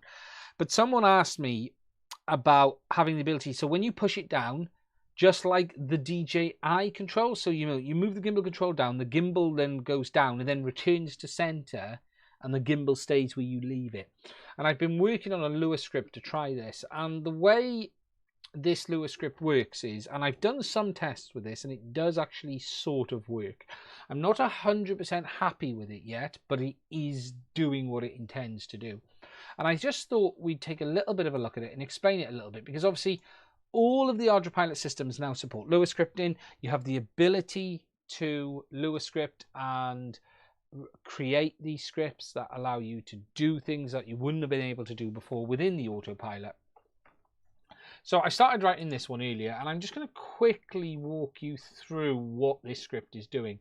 And I will show this in a later video. What I will say is, if you haven't taken a look at the Lua scripting, it's really worth checking out in Ardupiloit. There's, let me just, have I closed it? I have. Let me just find it. Lua. Check out this document here, which gives you all the information about Lua scripting. And then if you want to get more info, go and do some reading on it. And then at the bottom, all the way down, you've got the important thing, which is the bindings, which I'll talk about in a second. And you've got some sample code as well. So if you want to sort of learn about these, they've already got code here showing you how some of these work and taking you through some things. You've got servo scan, which will set the servo just going back and forth, motor driver, set angle, all sorts of things like that. Now, obviously, I've been writing one or two of my own. There's this one. Let me just open recent. And then you've got the one I created a while back, which was the Seagull version 2. Now, this was the big one that I created for controlling the Seagull controller on Hearlink with the Cube and Sony cameras. But this is a fairly simple script, and what I was just going to do is walk through it. Now, whenever you have a Lua script, you have you have two main areas. You've got your initial bit up here, which is your setup. It's very similar to Arduino in this aspect, which is we're setting it up to do some stuff, but you're setting some ground rules before that takes place. So you're telling the hardware that certain things are this or certain things are that before you actually get in to the script running. So everything at this point here you can see in blue will run once, only at the setup of the script beginning. Okay, then everything in this section here, function update to end, will run in the loop as the loops round. This little bit down here which says return update 10 is how often that loop runs, and it's in hertz. Well, it's in cycles. So for instance, if you set it to 20 would be 50 hertz. So I think it's 20 is 50 hertz. So the three basic areas are, you've got your initial setup, you've got your function update, which is your loop, the bit of the script which will run every time it comes around. You've then got how often you want that script to run, because remember, it's running in spare CPU cycles within the Autopilot. Now on the Cube Black, it's generally okay. Something like the orange or gold, I should say, you got tons of no problems at all. Now, just to mention this, the way the script works the first time it's loaded is the Lua will read the whole script, but it won't actually action the function update the first time it's run. What it will actually do is load the script in, so it will go, oh, read all of this. Okay, so do this, do this, do this. Oh, this is the loop that needs to be run. It needs to then run every 10. Let me just unplug the gold a minute and put it out of the way. And then what this says is, after the first time, pause for 3000 milliseconds and then kick it off. So that's the basic functionality of the script. Now at the top here, it's doing some very basics. It's saying local servo function 94. 94 is the script 1 function within Ardupiloit. 94, 95, 96, 97, 98, 99, 100. When you go into Mission Planner and go under servo, let me just plug this Autopilot back in so I can show you. Actually, I'll plug in this Cube Black I've got next to me. Just plug this in. Wait for it to actually connect. I'll just show you this.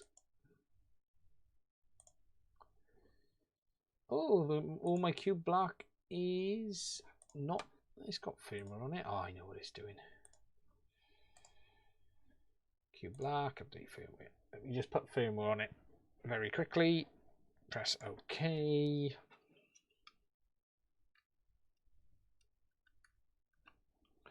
It might have had a strange beta on it, to be honest. We'll come back to that in a second.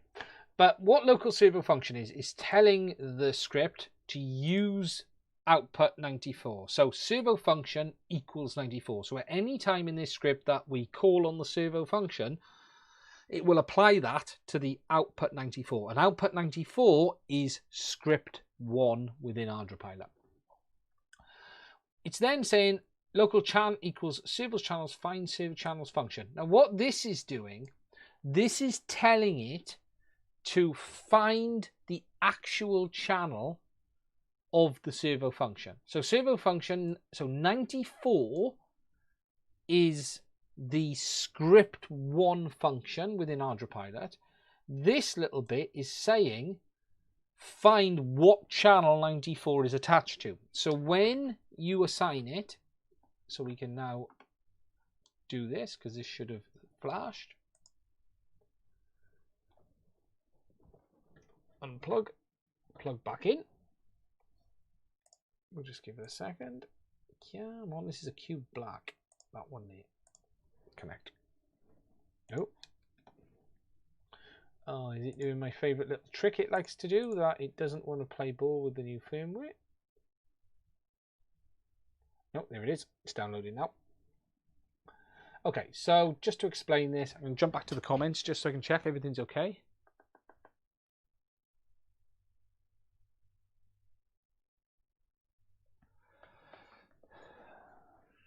I haven't tried the Silk radios. I have had some problem with them, Sasha, though. I had one that wouldn't work properly the other day.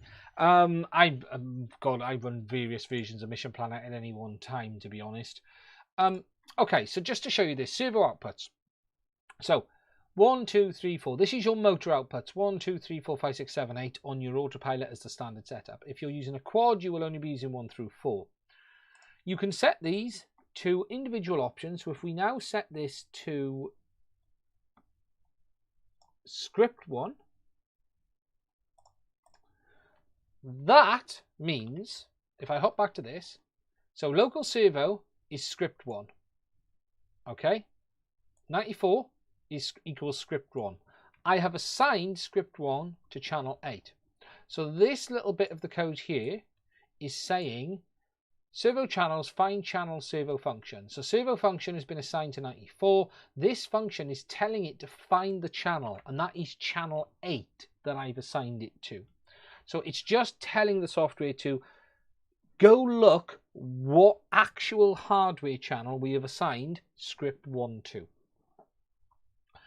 This then is simply telling it to set that servo function, which is now channel 8, to 1500 on boot. So what I'm telling it to do is go to midpoint, mid-range, because I want to start it here.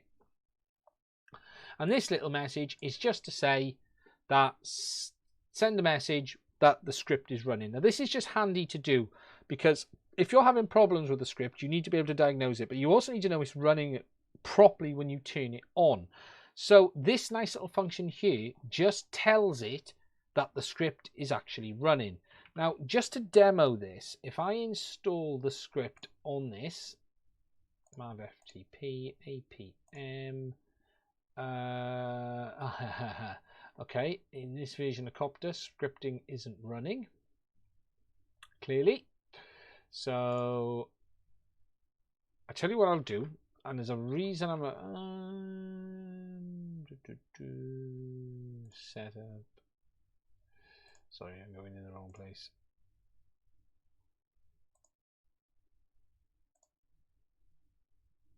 Config, full parameter tree, full parameter list, I prefer it.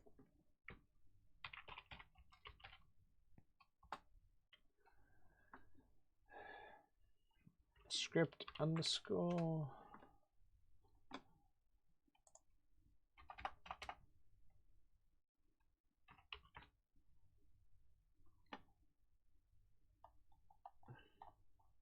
It's a script, isn't it?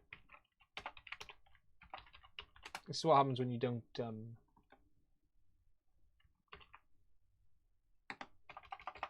SCR. Okay, what I'll do, and I'm going to cheat. I'm going to do something else. I tell you why I'm going to do this, and there is a valid reason. I'm going to download the dev build because A, scripting will be enabled as standard. And secondly, all of the bindings will be in place as well. Copter, latest, cube black, that one there. We'll just patch it. And there's the reason, because some of the bindings are not actually in all of the versions of everything anyway. So you are better when you're doing testing sometimes to actually run a certain, like the daily builds, because it has all of the latest included. While it's doing that, I'll just hop back to the chat. Yeah, 94, servo X function to 94. So what you're doing with that is you're setting, you're telling it this 94 is script 1. Whatever channel you assign script 1 to doesn't matter, but you're assigning it to script 1. 94, 95 is script 2, 96 is script 3, etc, etc. We'll just wait for that to download. And we'll show you this in a second. Now, the way this is actually working is, what I'm telling it to do is this, is get PWM equals get PWM 14. So PWM, the label, whenever I do that, it will get the PWM, whatever the PWM value was of 40, channel 14. This is S bus 14. So what I'm saying is PWM equals the current value of 14. So as the function runs, it says get the channel input value on S bus 14. I'm then assigning PWM out to whatever the current value of the servo channel is. Because remember the servo channel, so when it boots, I tell it to be 1500. So if it's at boot, it'll be 1500. And then what I'm saying is if PWM, so if channel 14 is greater than 1400 but less than 1490. Now the reason I say 1490 is because I put a 10 PWM band in the middle. Then set servo channel output to servo function, which was, remember, the midpoint 15 minus 1. So if it's 1500, I've said if the RC range is between this value, so we've reduced the value on the gimbal control knob, then reduce the servo output by 1. And then I go on to say if it's between 1300 and 13999, reduce it by 2, between 1200 and 1300, say, by 3, between 700 between 700 and 1200 basically, then reduce it by 5. So what I'm actually doing with this is saying when I move the gimbal knob a little bit, reduce the servo output by a little bit, but when I then leave go of the gimbal knob, the servo output will remain in that position. Then further down, I do the same thing but for the opposite way. So if it increases, then increase the servo output. So the idea of this is it's setting the servo output based on where you're moving the control knob, but when you leave go of the knob, it will stay in place. And that's the idea of it. It's a very basic, I know this script doesn't work properly, it's not 100% finished, I'm not happy with it, but I just wanted to explain it a little bit. Now I will just show you. So we now have had a reboot on that autopilot. We'll go connect. We'll just let this one connect and I can show you what the script looks like when it's running. Now I did see some comments, let me just run back over. Normally I'm wimping and half-field stable version. Right, with something to take into account with Lua Scripting, it is very, very new and there has been a lot of changes in the Lua Scripting bindings. The bindings are these things here, okay? So serve channels, serve function, these are bindings. These are, think of them as the roots in the firmware to the function you want to achieve. Now there is a list of these bindings on the Ardupiloit page, which is AP scriptings, generator, description, bindings. In this document here has all of the bindings that are currently active within Ardupiloit. So for instance, these are what you're able to call within the function. So if I go down to serve channels, so serve channels, set PWM, which is we've used, set PWM channel, which sets the channel number directly, set PWM channel timeout, so you can actually set it to go to, say, a value for a period of time, then it will return to what it was. Set the output scaled, get PWM, which we're using that. So this is everything that is available within it. Now just to show you this, are we connected? We are. So let's go to Mav FTP this time.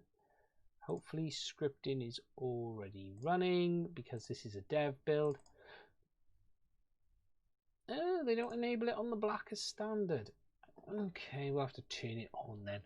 So what I was saying with regards to your versions having it, they've made a lot of changes to those bindings and some of them only work in the dev builds. Okay, not everyone works in the standard public builds today. You can try the public build, but not everyone works. I'm going to have to find this manager. I thought it was script it was under. In a minute, I'm going to have to go and plug in the Cube Orange because the scripts are alive in the Cube Orange as standard. RS. Here we go. SCR enable. I forgot what it was called. Right. Control Reboot. Okay, sorry about that, gents. We will let that reconnect after the reboot. So yeah, with regards to Lua, you really should try the latest build. But if some of your stuff doesn't work as expected, it's worth trying the dev build because they might have changed it and it isn't currently working. I haven't tried some of these on the latest builds.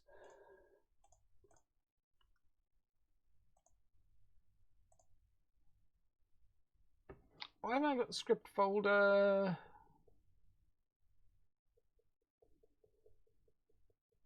Why have I not got the script folder? I've turned on scripting.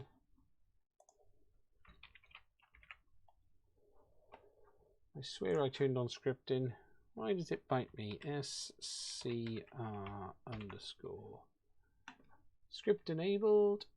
Set to 1. Yes. Script heap size. It's all fine. Scripting's turned on now. Okay. So why is that? Ah.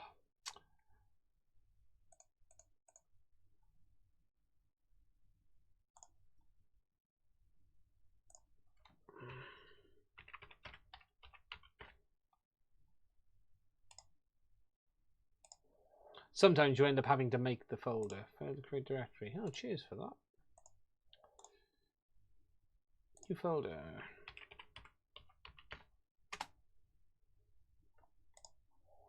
Oh, don't you love it when it bites you? 1 second. I'm going to plug it into a cube orange. And they say Ardupiloit is easy at times. Right. We are in now to a cube orange which has scripting enabled already, and this script is actually already installed on it. So what you will see is what I want to show you out the door, which I could have done this in the first place actually, which would have made life a lot easier. When my script is running and we go into messages, if you look down here, so we get the full setup, the startup, and it's doing all of its startup stuff. We let it get through. And then we will get the message in a minute. Oh, I deleted it. I thought I had it on there. I actually deleted it. APM, scripts. Yeah, I didn't. Okay. We'll upload it now. I forgot I deleted it. I was playing with this earlier. Okay, so here link version 2. Oh, so we've added the script now to the Ardupiloit. Reboot. You can tell I didn't try this up front, can't you? Reboot the Ardupiloit, click reconnect, click on the data page, and now you will see the message saying the script is running. Now I've installed it on the Ardupiloit. Here we go. There we go. Here link script for here link running. So that is just showing you that it is working. So I now know that script is running in the background and it's doing what it should be doing. Now I can't easily show you it actually behaving because I haven't got that set up enough, but that does just show. Okay, we should be back on the ATEM. I'm going to bring OBS back up so I can see what I'm doing, and I'm going to switch back over to the podcast microphone, the proper mic. So, I still haven't got this set up quite right, but we're getting there. We are getting there. So, that's it. So the pride and joy, the gold cube, is a gold cube. But it is a cube orange. So it's a H327. So back in its box. It's where it's going to stay for a little bit. It is a pride and joy. I'm extremely chuffed to pieces with that one. Sasha, I hope that makes sense, my friend, on that. So the orange is going to go there. So that was pretty much what I wanted to show you guys. Bit of an eclectic mix there for sure. We've gone for nearly 2 hours as well. Wow, I didn't anticipate that. It's a bit of a mix of news and tech and things like this. really, that's about it. And I haven't even mentioned some of the other stuff I was going to mention as well. The NVIDIA card, the whole nonsense with that. I'll jam in a live stream in the week, I think. I might do a dedicated, I need a H7 board. You might, I'm afraid I need a H7. You shouldn't need it, because it does run on the Q Blacks. I've done scripting on the Black before. I don't know why it wasn't behaving then. The problem is sometimes you've actually got to create the scripts folder and then it works. But F7, don't forget the F7 models out there as well. There's many other F7s. But yeah, so have a play. That's what I would suggest. Now, Lua Scripting has got a huge amount of functionality within Ardupiloit. It's only the early days yet. You know, the reality with Ardupiloit is that these things they take a long time to come through sometimes, but they have a massive amount of capabilities. Now, what I might do is do a quick live stream on the channel in the week, talking a bit about the NVIDIA thing. I was going to just talk a little bit around that. I won't tag it on the end of this one now. It's a bit late. I do want to just talk a little bit because, you know, I use this tech all the time. I do find it interesting. I was heavily involved in the computer industry for some time as well, so I will have my little bit to say on that one too. But I might I might start doing like a midweek live stream talking about non-drone related tech. Now, the last thing I really will do is just address a couple of questions people put to me about, you know, again, why have I started a new channel for the live streaming? That doesn't really make sense. I think for me, and I have explained this more than once, is this: if I was doing once a month live stream, I would keep it on the main channel.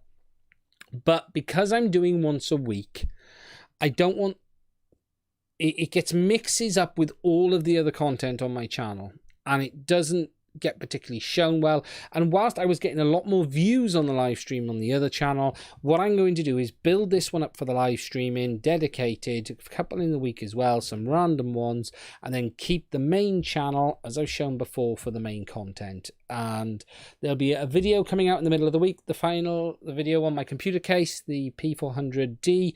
I finished that one and I put that one out, and then I'm going to be continuing to work on the CUAV video and get the rover videos and get back on the Ardupiloit one. I need to fix that one. If you're a subscriber of the main channel, you might get a notification. I'm going to republish that video because it won't work properly now. Even if I change the name, it's unlikely to play ball. So what I will do is take that one offline. It's only had 600 views, and then republish it as a fresh publish with the correct details on. I have no idea how I got that wrong. I really don't. I need to go and have a look at what's gone on with that Ardupiloit system videos. That was very, very weird. That's it for me. For those of you who've hung around, thank you for hanging around to the end of the live stream. I really do appreciate it. If you're not a subscriber, please do consider hitting that button, as I've said before in the video. Thank you for everyone who does support the channel. As I said just now, this is the second channel, the main channel, which is Mad's Tech Tips. Thank you, Jake. I appreciate that. I'm amazed you hung around so long. It's an eclectic mix of madness, hence mad, and tech, you know, as well. But the main channel, let's just bring it up just to get the shilling in. You got to do a bit of shilling. There's only 8 of you, 7 of you, so the main channel is there. Here we go, the main channel. But I'm just, you know, just thank you to everyone who does watch the stream.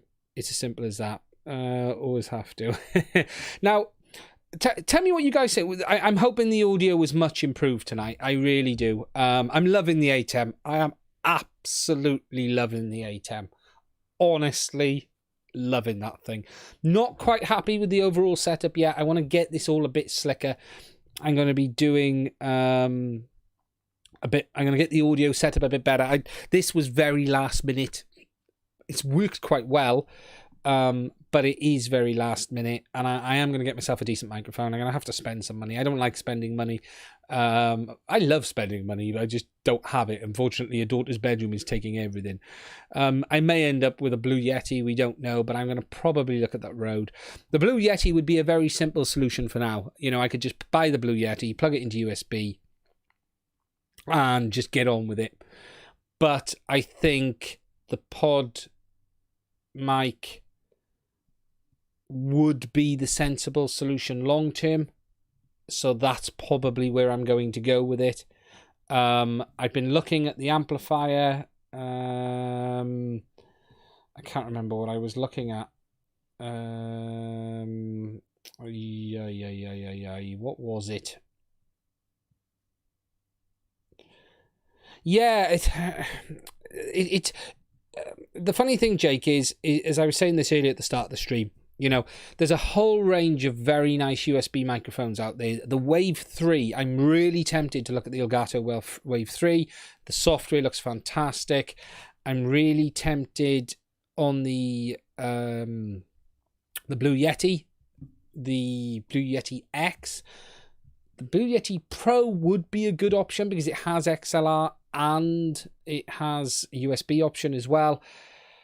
But I am thinking of going with the pod mic and what was I looking at?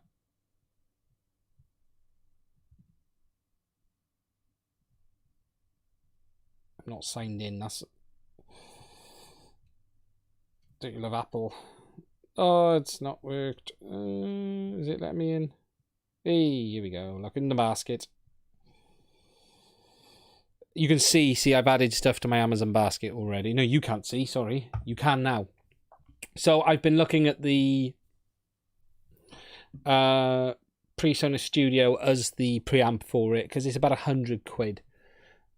So that's what I've been looking at as the option if I go with the pod mic from Rode. I've also got a Blue Yeti X sitting in there at the moment just because I was looking at that. But I think I'm going to go with that, with the pod mic.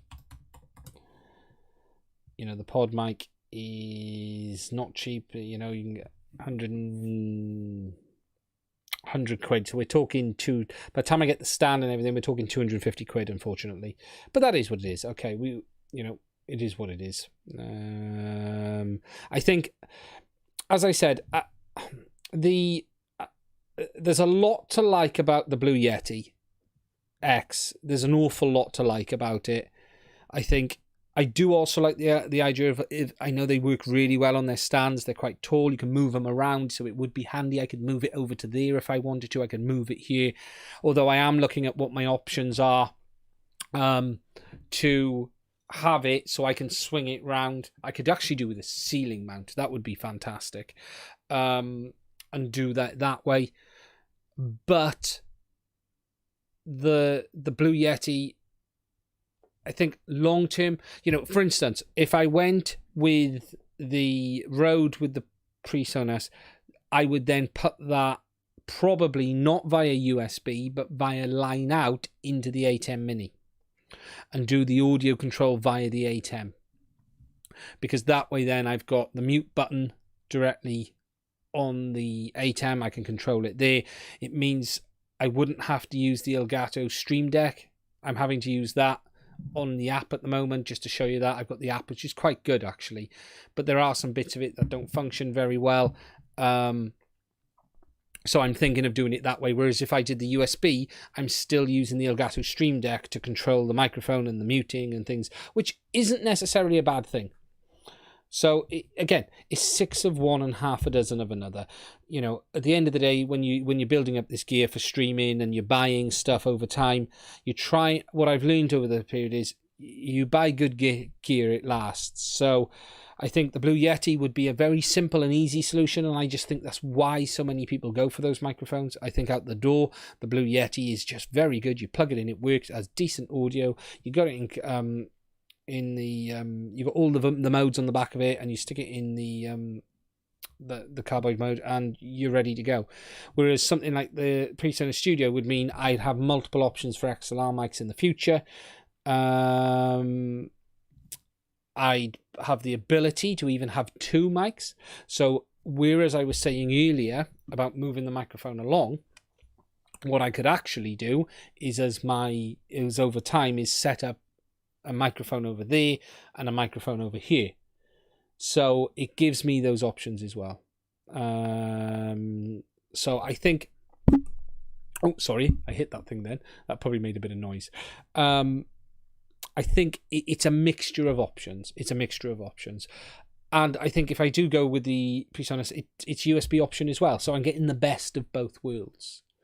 But we're going to have to see. That's the plan. Overall, things are looking fairly decent at the moment. So anyway, guys, it's been 2 hours. So we've done it. I'd just like to say, wherever you are in the world, please do stay safe. I don't know where it is where you guys are, but in the UK, things are getting a little bit dodgy again, to say the least. Obviously, there's been bad things happening in America, the US, the fires. You know, the world has been a bit of a mad place. So wherever you are out there, please do stay safe. Look after yourselves. Look after your families. Thank you for spending some time with me again on a Sunday evening. I will be back alive again on this channel this time next week on Sunday. I'll try and put a bit more structure to the live stream next week. I need to get off my bum and do a bit more structure, that's for sure.